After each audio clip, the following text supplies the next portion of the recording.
Okay, we're starting Kashering Beis Halacha. Okay, there's going to be two parts to what we're going to do today. First, let's read the din in Shulchan. Yesh Lizar, the Mechaber says, okay, before we start the Mechaber is coming to answer the most fundamental question that there is about Hagal's Kelim, at least in my mind. The most fundamental question about Hagal's Kelim, which is, if I do Hagal on a Kli, and the Hagal brings the water, brings the Blios out of the Kli, what in the world is the point of doing the Hagal? The Blios are going to go right back in. You're sitting and cooking the pot in hot water. So you took the Blios out, you put the Blios back in. Okay, so the Mechaber, the words the Mechaber is going to see is going to give is going to be hinting at about 5 different answers. Maybe there are more answers. I think correct, and there are many more answers, and all the things that the Mechaber is going to talk about are going to be hints at that there are answers to that question. Okay, it's a good idea to do the Hagala before the 5th hour, which means is the beginning of the 5th hour, which is when chametz becomes asur before Pesach. So you won't have to be medaktik on this whole list of things. He's about to give a list of things you don't have to be careful about. If you'll do Hagala after the time when chametz is asur, then chametz is isur, and it'll be like any other isur. And you'll have to be medaktik on all these things he's about to say because of the kasha that I just asked you. The Blios are going to go right back in. If you're going to do it before that time, kasha is something for Pesach today, when there's no chametz is not asur, so then you won't have to be makbar on all these things.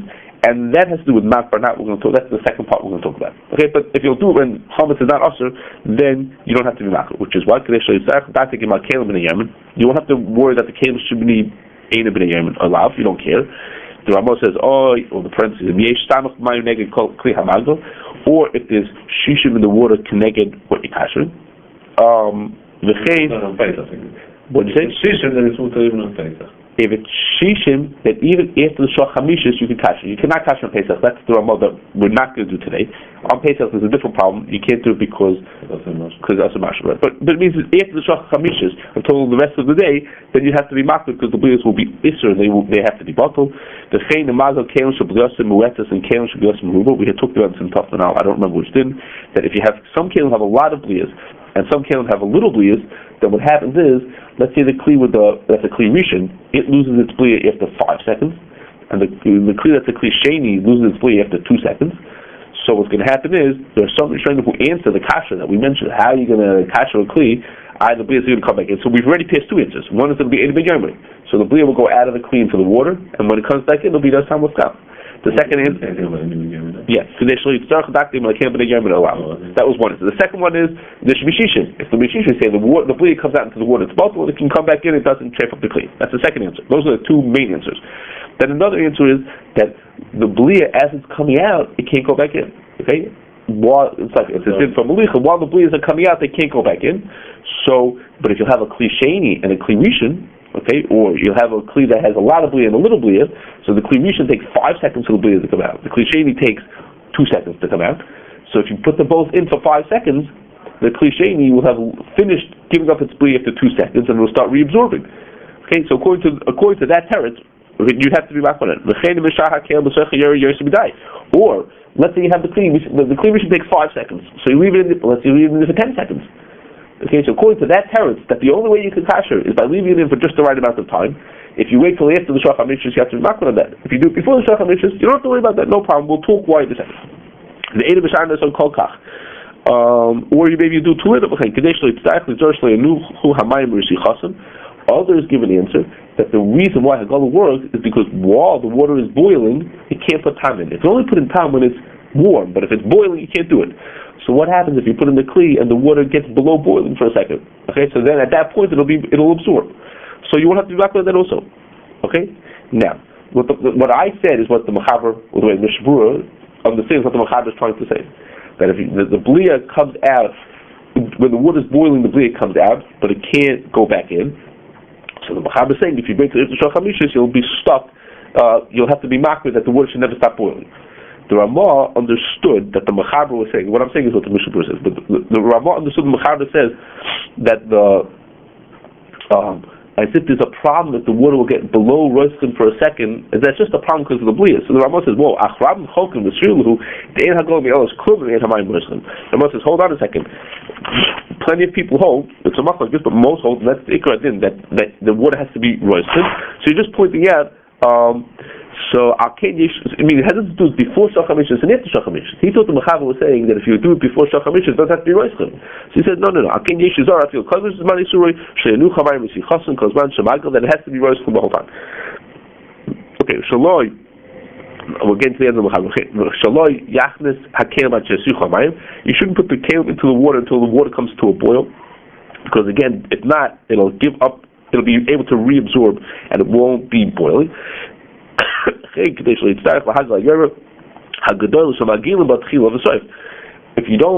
do it before the after Shachamishis, you're going to be stuck that the kli that you're kashering, the pot that you're using for the kashering, you'll have to kasher it before and after. Those are two different cases. Before means if it'll be a chametz stick kli, then how are you going to kasher this chametz stick kli? You're going to make the other things, so you have to kasher before it. And after you kasher it, the blios went into the pot. So now the pot has to be kasher if you want to use it for Pesach. So you shouldn't have to be marked with all these things. So you got all these different answers. Get rid of all these chashas if you mark them before Shachamish. So before I get to the napar, let me just say some of the possible here. Okay. First is the Bir Halacha says he's like perplexed. The Mechaber makes it like there are like he has two kashas. The Mechaber makes it like there are like 5 answers as to answer this kasha. How do you stop the bleeders from coming back in? There's it should be in Binyamin, it should be B'shishim, it should stay boiling. It's a whole bunch of different answers. So the Mishnah says, as I said, the real answer, the Ikka Hadin is like the 2 answers. Either it's Ein Ben or the Shishim and the Blia. Those are the 2 answers. The other answers that we shouldn't give, we don't hold like those answers. If a person would do those answers and not the Ein Ben we wouldn't be saying that. It's Rishonim who say that, but we're not saying that. So why does the Mechaber say those answers at all? We don't hold like those answers. If you did those answers after Shachamishis, it's not going to work. If you just made sure the water was always boiling the whole time, that doesn't work. We don't say those Rishonim. And a different answer, that's one half of the question. So one half of the question. And another question that Bir Halacha is that why does the Mechaber say you have to do them all? He says like if you wait till after Shachamishis, you have to do all these things. You don't have to do all of that. You have to do just one of them. These are just different ways to get around it. What is this thing that you do all of them? Okay, so it can be the answer to that question is that there's a Magen Avraham that maybe there's a minig to taka be makbid on all these things. Okay? To wrap all these sheets together, so maybe that's what he's trying to say. But that's a variation of what I said. Variation of the Bir Halacha's kasha is not your way. You're saying so. Who would argue with that?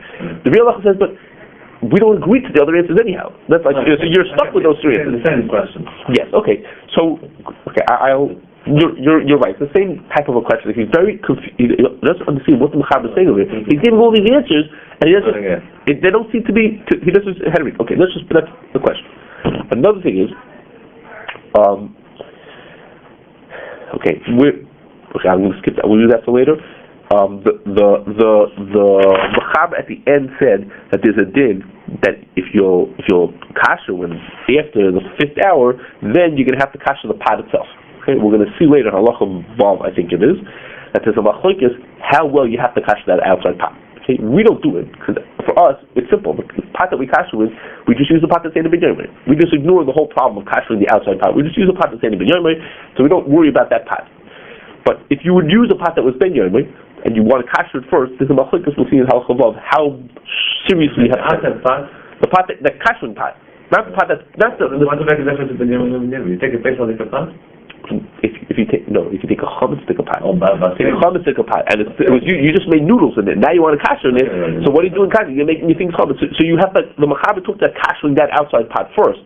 Okay, so in Halacha Vav there's going to be a machlokes. In Halacha Vav we're talking about kashering big pots that are really big that you can't get into something else. There's a machlokes to see how well you have to kasher. There's a cooler over there. Okay. If you're not banat, that would be not banat. Right? That's okay. So we're going to hold the napar for 1 second. Okay,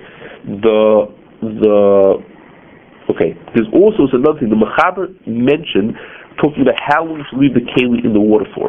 He said if you'll do it before the Shachamishis, you don't have to be marked with exactly how long, not to leave it too long or too short. So the Mishnah Berurah and the Bir Halacha and the Shulchan, they all have something to say about this. Say that really min hadin, the Blia comes out in a second. We talked about this also in Tafel Now. The Blia comes out right away in a second. But the Shulchan says you should leave it a little bit. You should leave it for a mikamok l'chatchila toiv lahashris ma'at. I don't know what ma'at means, but leave it a second. Not just bounce in and out, but to leave it for some kind of a time, whatever that means. Sharatim says again, min hadin, you don't have to. It's a second. Mikamok, he says l'chatchila toiv lahashris ma'at. You should leave it a drop. I don't know what ma'at. I don't know what that's supposed to be. A short amount. Okay, and I have to second one thing before we get to the not or not, which is the main thing we have to talk about. Is there's a diak in the Mishnah, which is a very it's negated to us more than to regular people, which is the Mechaber talked about that the water shouldn't cool off. Okay, that if you do before Shachamichas, you don't have to worry about the water cooling off. If it cools off a little bit, that's okay. So the Mishnah says, there's a problem that when you kasher a lot of kelim at once, as you drop in more and more, let's say, pieces of silverware into the pot, it cools the water down. It's not going to be roasted anymore. So he says, really you should be makbid that the water always comes back to a boil before you put the next pot thing in. If you have a bunch of silverware, you should wait till it reboils between each one. So then he's malamed schus on the fact that people are not so makbid on that. Okay, he's saying you should do it, but he's being malamed schus on why people are not makbid. And he says, most of the time we kasher things that only have a blios through irui. He says plates and silverware, his example spoons, for whatever reason. He says there are things that have blios through irui, and things that have a blios through irui only have to be kashed with water that's yatzei ledisplay. And therefore, the fact that the water is not in a boil, he's being malamed schus by they're not being makbid on it, so they're being yatzei in anyhow. You're not doing the perfect hagal, but at least you're being yatzei in. Because that's how he's malamed schus. What does it mean? This is Mishnah. This is Mishnah's limud schos. He doesn't bring it. This is his own thing. He just says that it's a limud schos on why people are not so makbid on it. He says you should be, but he says it's a limud schos why people are not so makbid on it. So it's just interesting to me that he said when you could things that were belayed through irui, you could kasher with a lower temperature, and his lower amount was yatzei ledisplay, which is a thing that we've said in the past. Back in I don't know where. Back when you kasher kli through kelim that are belayed through kavush, that the din is. By Stam Yayin, and maybe even by Chametz also, you can catch them with Milu V'Irui. And the Ramah there in Yerdeh, we talked about this, the Ramah says you could maybe catch them with Irui Klirushin also. So Rabbi Belsky and Rabbi Shafter have said this over, that they say that when you can catch with Irui Klirushin, the water only has to be Yatzei Ledisplay. It doesn't have to be roasted. So I said to them, why should it only be Yatzei Ledisplay? So they said, when you do Irui Klirushin, Irui of Roischen, it's not going to stay Roischen, the water is going to cool down a certain amount.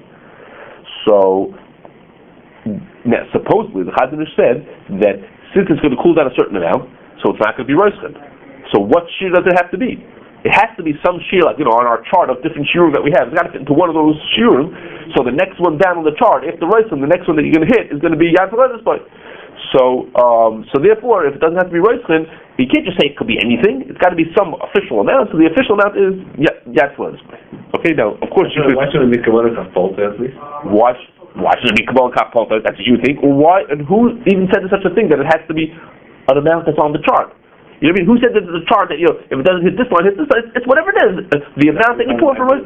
What do you say? That used to be 190 degrees. No, that's a different kasha. That's a different kasha, that's a different kasha. That if you think that it's roischen until 190, when you pour it's going to be roischen. It's going to from 212. It's going to still be 190 if you pour. That's a different kasha. So anyways, So supposedly the Chazanish says this, and I can never find it in the Chazanish.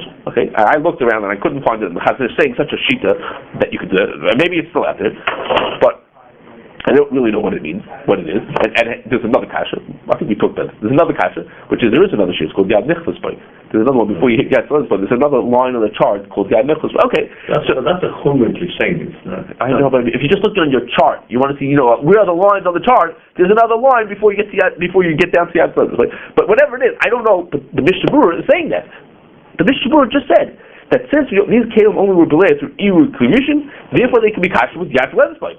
Now, I don't know why he says that. I don't understand him any better than I understand them. But to hear someone saying that, here's the Mishnah Berurah saying that the Blia was through Irui Klibishim, and you can catch with Yad Lesman. So I don't know why. But it makes me feel a little bit better about what they're saying. I still don't understand it. And we've talked about it. I still don't understand it. But at least we have more of a MacArthur. Okay. Now, I keep dancing around the question. Okay, which is now about the not for not. What is the Mechaber saying? He's saying is if you And the Ramah is going to say the same thing. We're not going to read the Ramah today, but the Ramah is going to say the same thing in different words. If you kasher before the 5th hour, you don't have to be makbid on all these things. And if you do it after the 5th hour when chametz is also, then you have to be makbid on that. Now, why don't you have to be makbid before the 5th hour? What's the difference if chametz is not also? Still, why don't you be cautious that the Blios is going to come back in? What's the problem? Say that the Blios is going to go back in. And the answer to that is that it's because it's not barnat. Before, when chametz is heter, the blia that comes out of the kli, let's say the chametz that comes out of your pot, your spoon, is going to go out. So the blia had to go, let's say from noodles, had to go from the noodle into the silverware, from the silverware into the hagala water, and from the hagala water back into the silverware. That's not barnat, and not barnat by hetera is mutter. So nothing wrong. Not barnat is mutter. I didn't know that works by chametz. Maybe a boss of a chametz just try to it's tam kolosh, right? Or by chametz, which is also mashu. No, you almost get the right question. It's not also b'mashu. It's before Pesach. It's not also b'mashu. No, but I mean that on Pesach it'll be also b'mashu. The leftover time will be also b'mashu. Oh, that's a different question. That's an interesting question. That's a very good question. I have to think about that. You're saying is not barnat only works because when you eat it, the rules of the Israel are going to be the same. Here, when you use this fork on Pesach, at that point, chametz also b'mashu. I have to think about that question. Let me think about that. Okay. I can't answer it off the spot. There's probably an answer. But the Mechaber is saying, let me go back to where I was. The Mechaber is saying is that it's before the 5th hour, it's not barnat. So the blia that came in is mutter. So let me just talk about 2 parts about the not barnat, and then we'll get to the real question. One part is the Rishonim, I think it's a Rush, who asks, wait a second. There are many hold that not barnat of the bishul is not considered not barnat. So here, this is Aidei Bishul. Because here, the Hagala is Aidei Bishul. The first blia was the noodles got into the spoon. That might be a normal blia. But now, what's the rest of the knots? Where are the other knots? The other knots are you take the spoon, dunk it into boiling water, and the blia goes from the fork into the water and back into the fork. So that's Aidei Bishul. The blias are, so if not barnat doesn't work Aidei Bishul, the cool of not barnat is not Aidei Bishul. Isn't this not barnat Aidei Bishul? The second and third, the end of the knots are all Aidei Bishul. You could say the first one wasn't, but the later ones were surely Aidei Bishul. So I think it's off. Maybe I'm making a mistake. It's Rishonim who say this. Say that the answer is that over here there's more knots than you need. Here there's 3 knots. It goes from the chametz, from the noodles into your pot, into the fork into the water, and the water back into the fork. Okay, or however you count knots. There's an extra knot over here. There's an extra transfer, and it goes through kelim 2 times, and therefore even Aidei Bishul is mutter. Okay, so this is really a Yerdei din that they say not Aidei Bishul with extra knots. People that talk about it, but one of the right to it is from right over here. So this din that we're saying to be more makel before the Shach HaMishas because of not barnat is talking about a case of not Aidei Bishul. Okay, and it's mutter because there's an extra knot. When there are extra knots, then not Aidei Bishul is not at all. Okay, and the other thing is that if chametz is not barnat, then there's a detail, which is the Mechaber, the Ramah said, I don't know, the parentheses, but look at the Ramah said, that you could kasher with shishim connected the kli.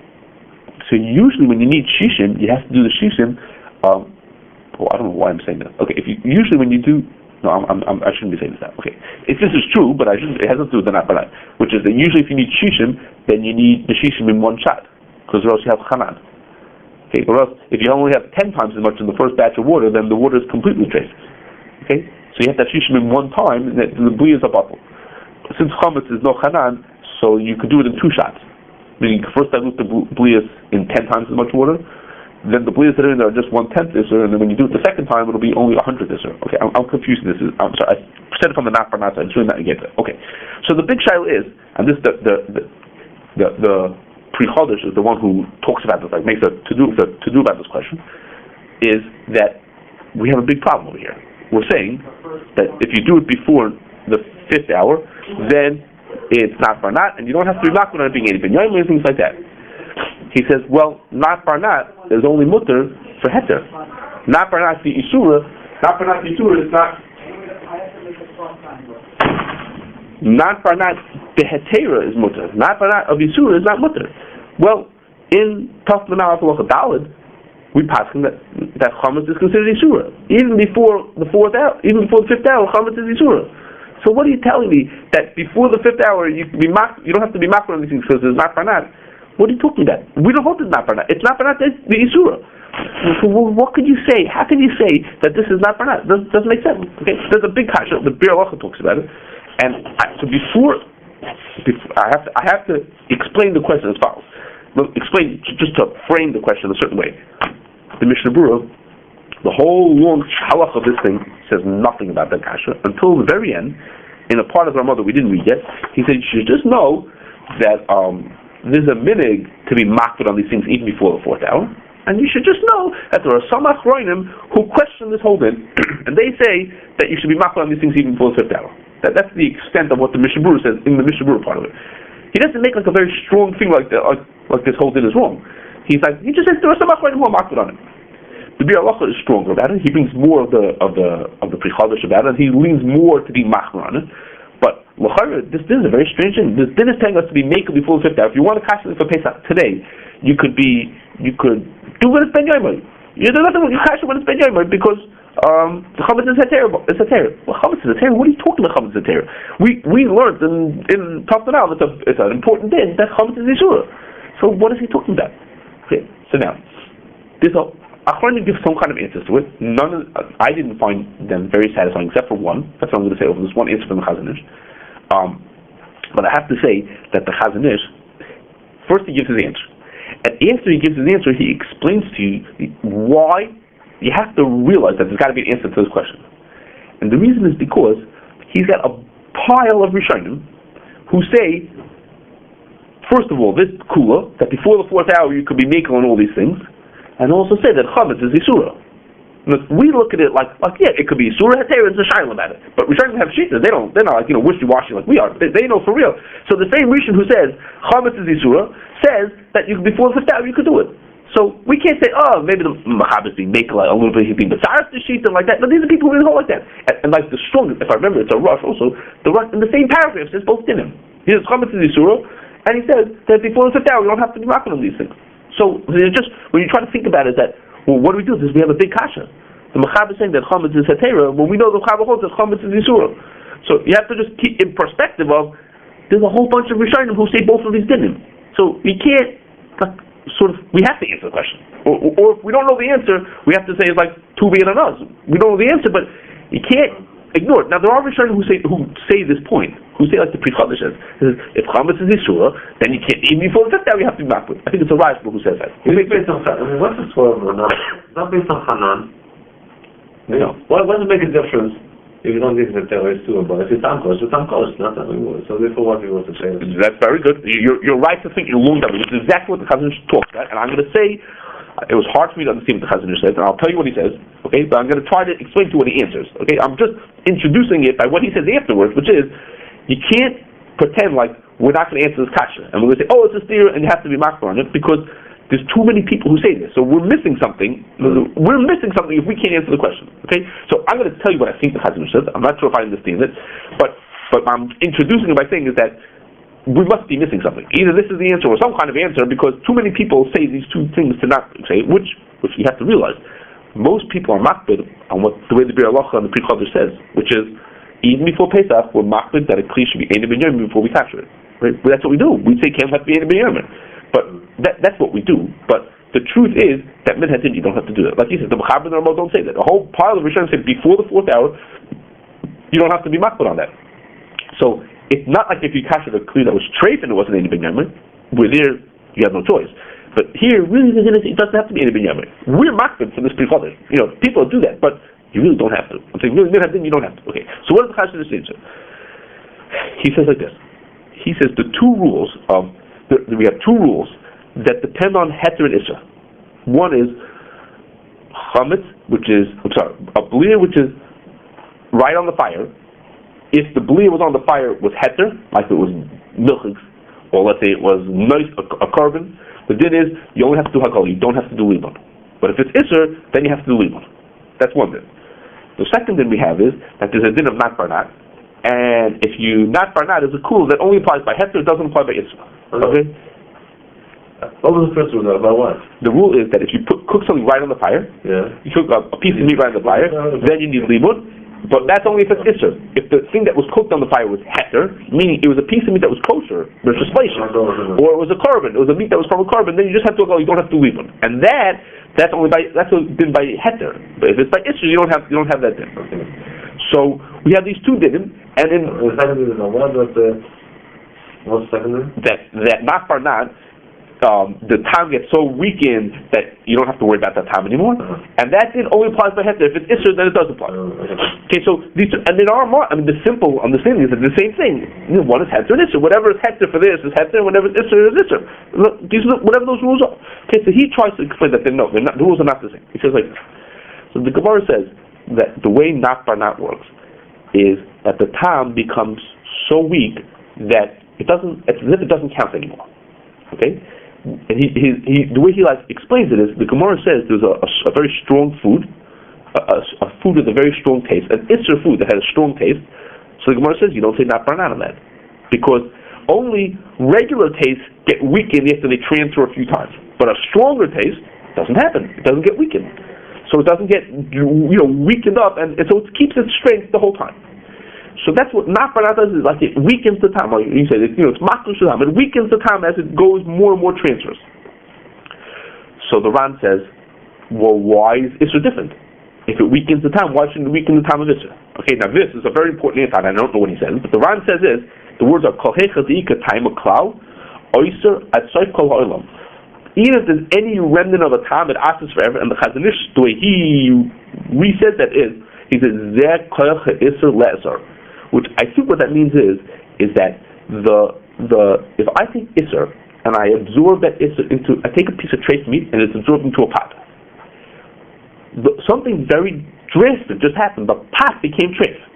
So that in itself, the fact that something bad just happened, says to us, I don't care that it got a little weakened. The isser is in all its strength. Not because of the time, it lost a little of its time, but it's in all its strength because it just had an effect on the kli. The kli just became treif. What it just did has made this kli worse. And now when it transfers again, it transfers and made another thing worse. It's the fact that it's isser gives it strength to say that wherever you go, you're going to ruin things. And don't say, I'm getting weakened, because I had an effect. So I had an effect on the first kli. Now I go from the first kli and say I had another effect. So each kli you say, since I'm doing something to the next kli, so it has some kind of an effect. Okay, now you should just know, there are those who say that not the issue, that it's usher, might only be a din d'Rabbanan. That's a shiloh, whether it's a din d'Oraisa or d'Rabbanan. But for whatever it means, I can't really say what it means. But he says, kol hecha dika time of klau, and the Chazon says, zel koich isser le'esar. It's as if since the isser is doing its thing, in the first transfer, it's doing its thing. It doesn't lose. It's like it's holding strong and it's winning, so it holds on. So if you think like that, when you have chametz today, a kli absorbed chametz. It's before the 4th hour, and a kli absorbed chametz. Nothing happened. Nothing happened to that kli. The kli wasn't affected.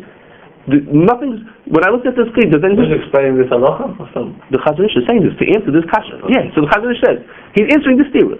So the Chazon Ish, he says, when I cooked noodles in my pot today, did all of a sudden, do we have to call up the Rav and say, oh my gosh, I just cooked noodles in a pot? Nothing happened. Nothing. Did I cook noodles in a pot? No, it doesn't affect the pot. Nothing bad happened. Then I hear. Well, then you're talking affecting the pot. Oh, you're not affecting the pot. The pot is the same pot. I think it's like a chanan. I hear in my notes, it's like a chanan kind of an effect. Just like when the chanan, it did something, so then it takes over the whole kli. So here also, when it did something, it holds on to its strength. Not the time is really getting weakened, but it's reinvigorated by the fact that it did something to this kli. I can't. I'm telling you, I don't 100% understand.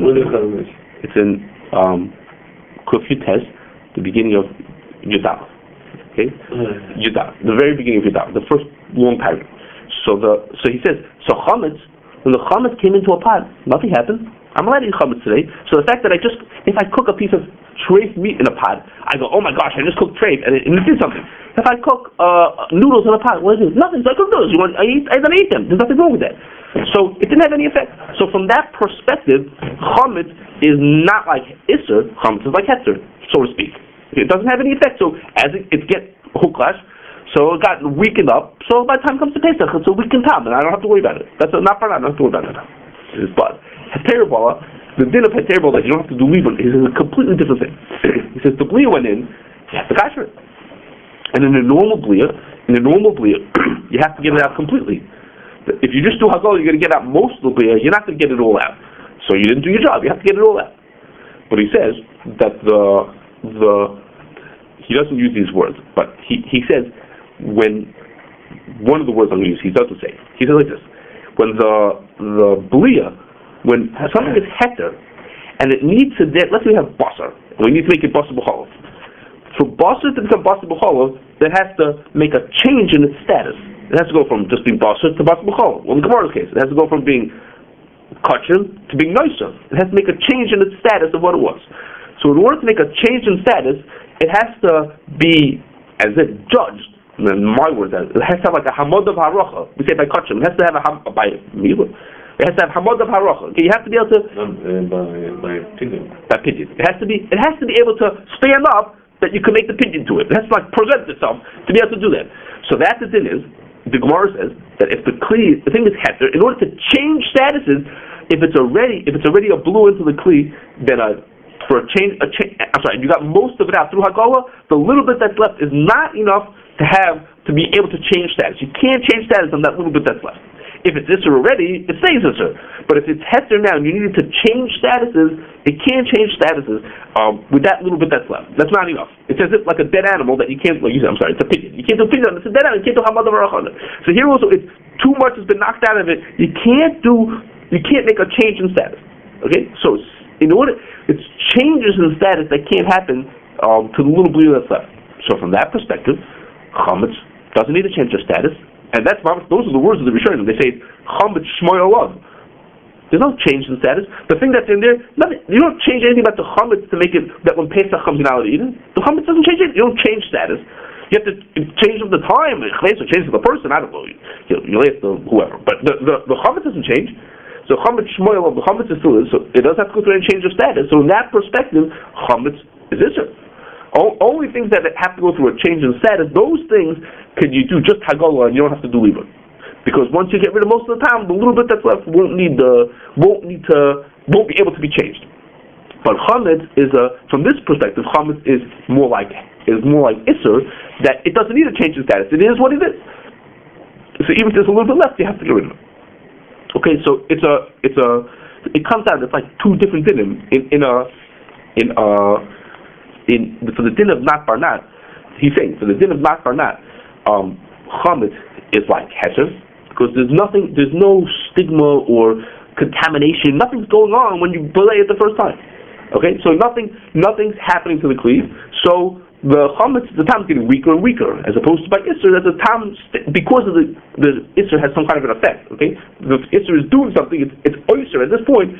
Therefore, it's considered like therefore the Isser doesn't get weakened out by its not barnat, as opposed to for the din of Heter Bola as to whether you need Libun or Hagolah.